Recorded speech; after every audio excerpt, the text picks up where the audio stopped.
वफाकी हुकूमत का इलेक्ट्रॉनिक क्राइम्स की रोकथाम के लिए कानून में तरामीम का फैसला। इदारों पर तनकीद करने वालों पर 5 साल कैद की सजा होगी। किसी की साख को नुकसान पहुँचाने में मदद करने वाला भी सजा का हकदार होगा। जुर्म काबिल दस्तंदाजी करार नाकाबिल जमानत होगा। ट्रायल कोर्ट 6 माह में केस का फैसला करेगी।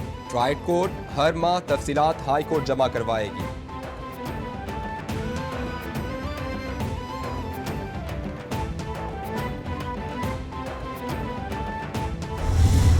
फेक न्यूज़ का कलाकमा करने के लिए ये बड़ा ज़रूरी है। तो एक तो 3 साल की जगह 5 साल सज़ा होगी। ये अब ऑफेंस जो है वो बेलेबल नहीं होगा, वो नॉन बेलेबल होगा। और साथ साथ उसमें यह है कि अब ये कॉग्निजेबल ऑफेंस होगा, यानी अब ये नॉन कॉग वाली बात भी ख़त्म हो गई। तनकीद करें, गलत खबर ना दें। जाली खबरों पर किसी को इस्तिस्ना हासिल नहीं होगा। वफाकी वज़ीर कानून फरोग नसीम की मीडिया से गुफ्तगू। बोले, जाली खबर देने वालों को 3 के बजाय 5 साल कैद होगी। जुर्म के मुर्तकिब शख्स की जमानत नहीं होगी। 2 कवानीन मंजूर किए। इलेक्शन एक्ट में तरमीम के तहत कोई भी इंतखाबी मुहिम चला सकता है।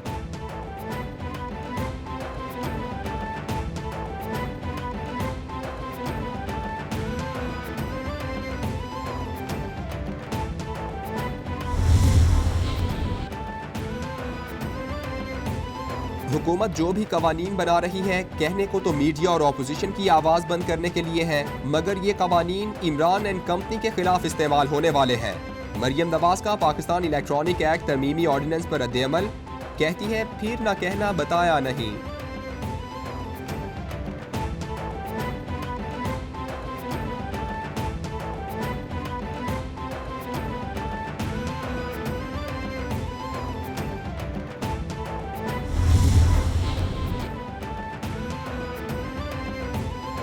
झूठी खबर फैलाने का पहला मुकदमा आप पर होना चाहिए। नाअहल हुकूमत किसी को बात नहीं करने देना चाहती। वफाकी वजीर कानून फरोग नसीम की प्रेस कॉन्फ्रेंस पर नासिर शाह का रद्द-ए-अमल। बोले, PTI को यकीन हो गया है कि उनके दिन गिने जा चुके हैं। वफाक में अदम एतमाद की फजा बन चुकी है।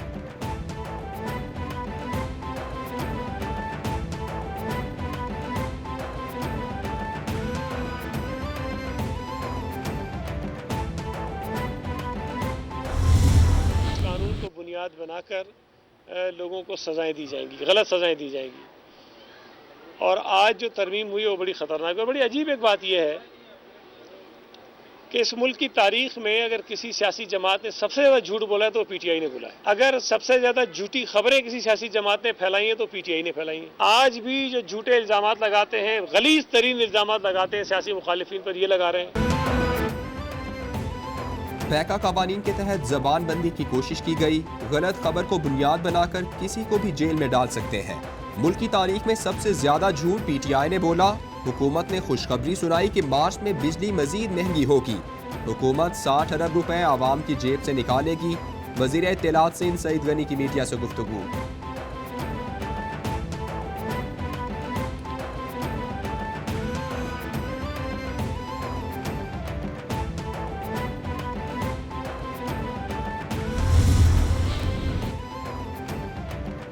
हुकूमत के खिलाफ अपोजिशन की तहरीक अदम एतमाद के मामले पर साबिक सदर आसिफ अली जरदारी मौलाना फजलुर रहमान से पीर को अहम मुलाकात करेंगे। मौलाना फजलुर रहमान साबिक सदर आसिफ जरदारी के एजाज़ में इशाइया भी देंगे। मुलाकात में तहरीक अदम एतमाद से मुताल्लिक तफसीली मुशावरत होगी। हुकूमती इत्तिहादियों से राबतों से मुताल्लिक तबादला ख्याल किया जाएगा।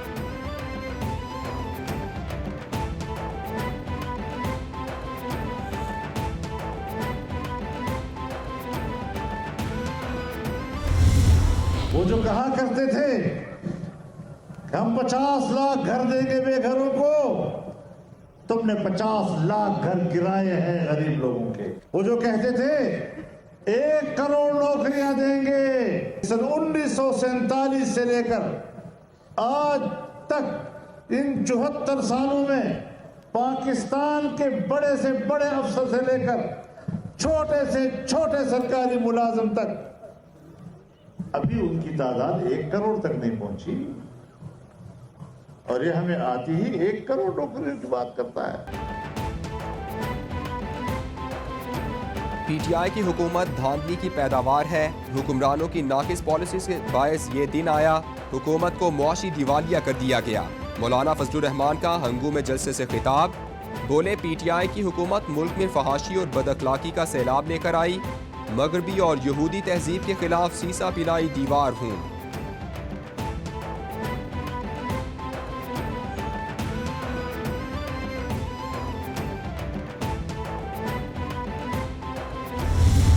कौम के सामने जो है तस्वीर वाज़े हो जाएगी, क्योंकि इस शख्स का जिसने आपके वोट पे डाका डाला, जब ये हमें ताने देते थे, आज जो वादा लाते हैं वो कहते हैं साढ़े अगले इलेक्शन साढ़ा मुक जाओ। आपको अगले 2-3 हफ्ते में जो है सारी तस्वीर जो है वो वाजे हो जाएगी। हो सकता है उਦੋਂ भी पहला हो जाए, इलेक्शन किसी वक्त भी हो सकते हैं। मेरे अंदाजे के मुताबिक जो भी मुझे कोई शऊर है, सियासी शऊर है, उसके मुताबिक ये इलेक्शन का साल है। ख्वाजा आसिफ ने कहा कि इमरान खान का असल चेहरा मुकम्मल तौर पर अयां हो जाएगा। इनके अराकीन हमसे राबता कर रहे हैं, हम में से किसी का भी कदम नहीं लड़खड़ाया। मजीद कहा अगले 2-3 हफ्ते में सब कुछ वाजे हो जाएगा। ये साल इलेक्शन का साल महसूस हो रहा है, लोग इमरान खान को वोट देकर पछता रहे हैं।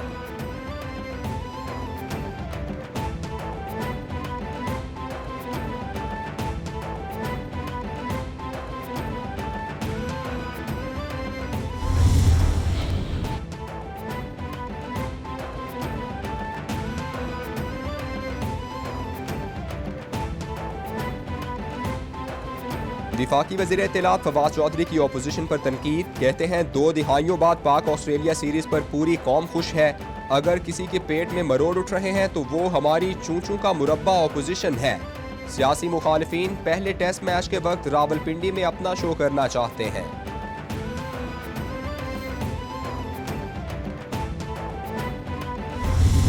पीपल्स पार्टी का मार्च नहीं है, पीपल्स पार्टी का अप्रैल फूल है। इनको बेनकाब करने के लिए हकूक़ सिंध मार्च 26 तारीख से पाकिस्तान तहरीक इंसाफ घोटकी से कराची तक निकल रही है। इनको बेनकाब करने के लिए इंशाअल्लाह मैं सिंध के अवाम से कहता हूँ, आइए, इनसे अगर निजात छुड़ा लेनी है तो आइए 26 मार्च से निकलने वाले हकूक़ सिंध मार्च में शामिल हो। यहाँ बच्चियों की इज्जतें महफूज नहीं है और ये मार्च निकालेंगे। घर में बच्चे मर रहे हैं, मार्च निकालेंगे। अस्पतालों में दवाइयाँ नहीं निकलती हैं, मार्च निकालेंगे। स्कूलों में किताबें नहीं मिलती हैं, मार्च निकालेंगे। Opposition leader Sindh assembly Haleem Adil Sheikh कहते हैं पीपल्स पार्टी का मार्च नहीं अप्रैल फूल है। पीपल्स पार्टी को बेनकाब करने के लिए हम मार्च निकालेंगे। हुकूक सिंध मार्च निकालकर पीपल्स पार्टी की करप्शन को बेनकाब करेंगे। सिंध की आवाम इन चोरों से जान छुड़वाना चाहते हैं, हमारा साथ दें।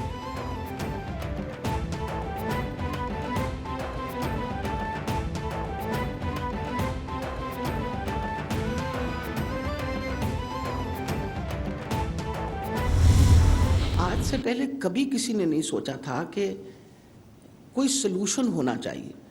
आपकी जब भी फिगर सामने आई, चाहे वर्ल्ड हेल्थ ऑर्गेनाइजेशन की या यूनिसेफ की या डोनर एजेंसीज की या हमारी अपने स्टैटिस्टिक्स, तो वो ये आते थे कि 30% आबादी जो है वो तो पब्लिक सेक्टर अस्पताल में जाती है। वो लोग हैं जो गुर्बत की सतह से नीचे रहते हैं और मजबूर हैं और जाते हैं। 70% वो आबादी है जो आउट ऑफ पॉकेट एक्सपेंस यानी अपने जेब से खर्चा करके और प्राइवेट सेक्टर से जाके सहूलत लेती थी। सूबाई वज़ीर सेहत डॉक्टर यास्मीन राशिद कहती हैं कौमी सेहत कार्ड पर बिला वजह तनकीद करना समझ से बाहर है। बिल गेट्स ने इंसदादे पोलियो के लिए पाकिस्तान की भरपूर मदद की। प्राइवेट अस्पतालों से सरकारी अस्पतालों पर बोझ कम होगा। पहली बार हमारी हुकूमत उन 70% अफराद तक भी पहुंची और 10 लाख सालाना तक मुफ्त इलाज फराहम किया। डॉक्टर यास्मीन राशिद ने 25,000 नौकरियों का ऐलान कर दिया।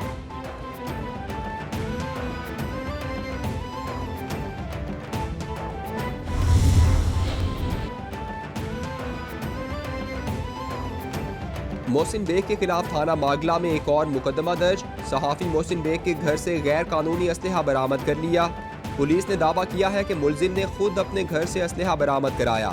सीनियर सहाफ़ी मोहसिन जमील की नाजायज़ असलहे के मुकदमे में भी गिरफ्तारी डाल दी गई। मोहसिन जमील बेग को डिस्ट्रिक्ट एंड सेशंस कोर्ट में पेश कर दिया गया। अदालत ने मोहसिन बेग को मुकदमे में जुडिशल रिमांड पर जेल भेज दिया।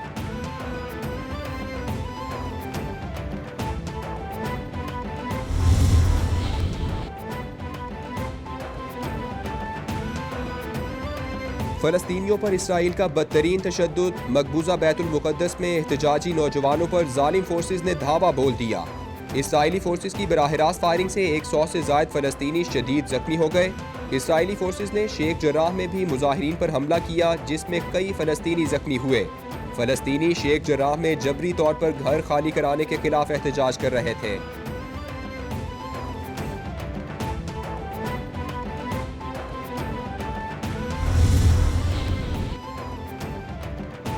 रूस और यूक्रेन तनाज़े पर जर्मनी में म्यूनिख सिक्योरिटी कॉन्फ्रेंस का इनेकाद। अमरीका और नेटो इत्तेहादियों ने रूस को इश्तियाल अंगेज़ी का जिम्मेदार करार दे दिया। रूस को गैर मामूली पाबंदियों की धमकी। चीन ने रूसी मौक़िफ़ की हिमायत कर दी। मॉस्को के खदशात को दूर करने पर जोर।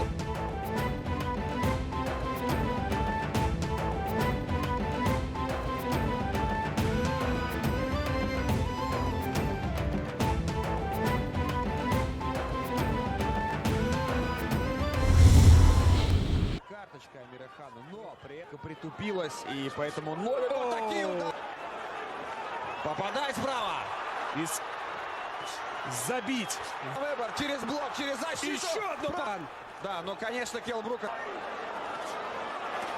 перчатки на перчатку перекладывает, чем сами видите.